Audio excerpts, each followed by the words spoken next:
chapter head with the 11-fold cross, as well as the Latin phrase incarnum in a downward pointing triangle written in green, indicating manifestation and realization.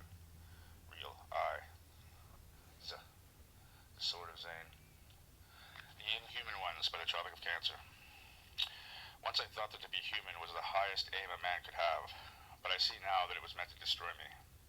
Today I'm proud to say that I am inhuman, that I belong not to men and governments, that I have nothing to do with creeds and principles. I have nothing to do with the creaking machinery of humanity. I belong to the earth. I say that laying on my pillow when I can feel the horns sprouting from my temples. I can see about me all those cracked forebears of mine dancing around the bed, consoling me, egging me on, lashing me with their serpent tongues, grinning and leering at me with their sulking skulls. I am inhuman.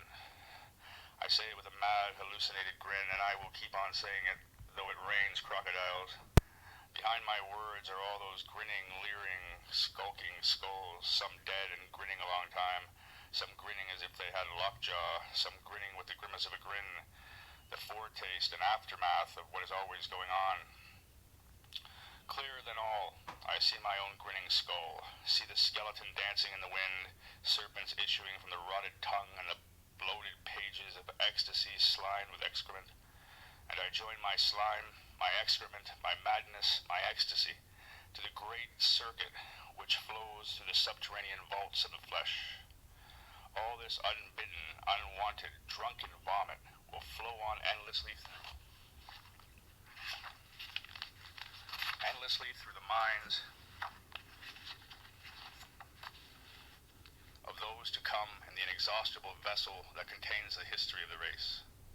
Side by side with the human race, there runs another race of beings, the inhuman ones, the race of artists who, goaded by unknown impulses, take the lifeless mass of humanity and by the fever and ferment with which they imbue it, turn this soggy dough into bread and the bread into wine and the wine into song. Out of the dead compost and the inert slag, they breed a song that contaminates. I see this other race of individuals ransacking the universe, turning everything upside down, their feet always moving in blood and tears, their hands always empty, always clutching and grasping for the beyond, for the God out of reach, slaying everything within reach in order to quiet the monster that gnaws at the vitals. I see that when they tear their hair with the effort to comprehend, to seize this forever unattainable, I see that what they bellow like crazed beasts and rip and gore, I see that this is right, that there is no other path to pursue. A man who belongs to this race must stand up on the high place with gibberish in his mouth and rip out his entrails. It is right and just because he must. And anything that falls short of this frightening spectacle, anything less shuddering, less terrifying, less mad, less intoxicated, less contaminating, is not art. The rest is counterfeit. The rest is human. The rest belongs to life and lifelessness. When I think of Stavrin, for example, I think of some divine monster standing on a high place and flinging to us his thorn bowels. His torn bowels. In the possessed, the earth quakes. It is not the catastrophe that befalls the imaginative individual, but a cataclysm in which a large portion of humanity is buried, wiped out forever. Stavrogin was Dostoevsky, and Dostoevsky was the sum of all those contradictions which either paralyze a man or lead him to the heights. There was no world too low for him to enter, no place too high for him to fear to ascend. He went the whole gamut, from the abyss to the stars. It is a pity that we shall never again have the opportunity to see a man placed at the very core of mystery, and, by his flashes, illuminating for us the depth and the immensity of the darkness. Today, I am aware of my lineage. I have no need to consult my horoscope or my genealogical chart. What is written in the stars or in my blood I know nothing of. I know that I spring from the mythological founders of the race, the man who raises the holy bottle to his lips, the criminal who kneels in the marketplace, the innocent one who discovers that all corpses stink, the madman who dances with lightning in his hands, the friar who lifts his skirts to pee all over the world, the fanatic who ransacks libraries in order to find the word. All these are fused in me, all these make my confusion and my ecstasy. If I am inhuman, it is because my world was slopped over its human bounds, because to be human seems like a poor, sorry, miserable affair, limited by the senses, restricted by moralities and codes, defined by platitudes and isms. I am pouring the juice of the grape down my gullet, and I find wisdom in it. But my wisdom is not born of the grape. My intoxication owes nothing to wine. I want to make a detour of those lofty, arid mountain ranges where one dies of thirst and cold, that extra-temporal history, that absolute of time and space where there exists neither man, beast, nor vegetation, where one goes crazy with loneliness, with language that is mere words, where everything is unhooked, ungeared, out of joint with the times. I want a world of men and women, of trees that do not talk, because there is too much talk in the world as it is.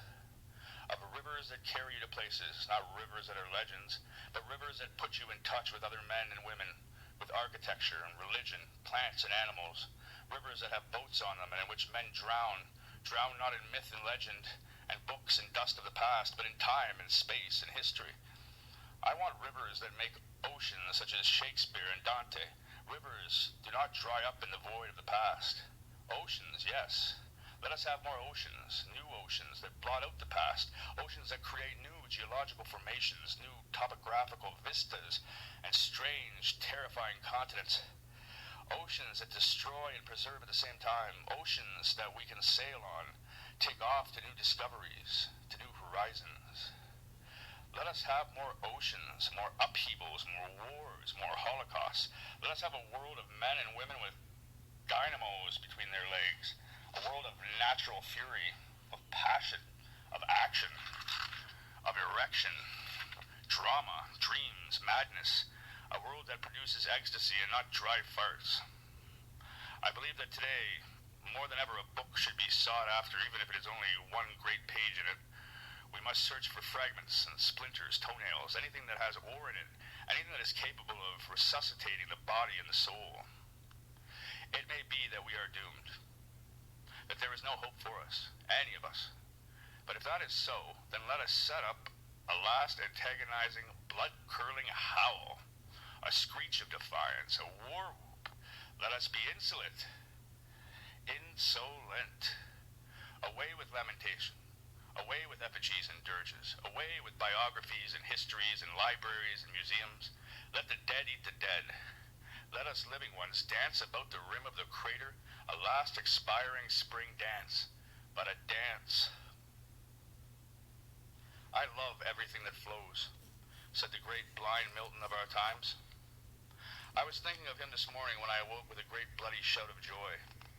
I was thinking of his rivers and trees and all the world of night which he is exploring.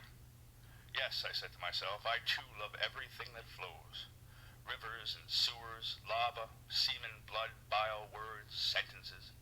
I love the amniotic fluid when it spills out of the bag. I love the kidney with its painful gallstones, its gravel and whatnot. I love the urine that pours out scalding and the clap that runs endlessly. I love the words of hysterics and the sentences that flow on like dysentery and mirror all the sick images of the soul. I love the great rivers like the Amazon and the Orinoco, where crazy men like Moravine float on through dream and legend in an open boat and drown in the blind mouths of the river. I love everything that flows, even the menstrual flow that carries away the seed unfecund. I love scripts that flow, be they hieratic, esoteric, perverse, polymorph, or unilateral.